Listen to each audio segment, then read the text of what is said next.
महाबोधी महाविहार मुक्तीसाठी भद्रावती येथे बौद्ध समाज संघटनेचा मोर्चा, तहसीलदारांना निवेदन सादर।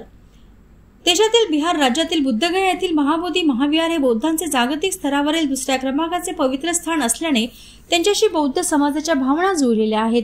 त्यामुळे टेम्पल ऍक्ट 1949 रद्द करून सदर महाबोधी महाविहार बौद्धांच्या स्वाधीन करण्यात यावे, यासाठी बौद्ध समाज संघटना भद्रावती तर्फे दिनांक 21 रोज सोमवारला सकाळी 11 वाजता स्थानिक विजासन बुद्ध लेणी प्रवेशद्वारापासून तहसील कार्यालयापर्यंत एक विशाल मोर्चा काढून आपल्या मागणीचे निवेदन तहसीलदार यांच्यामार्फत राष्ट्रपतींना सादर करण्यात आले।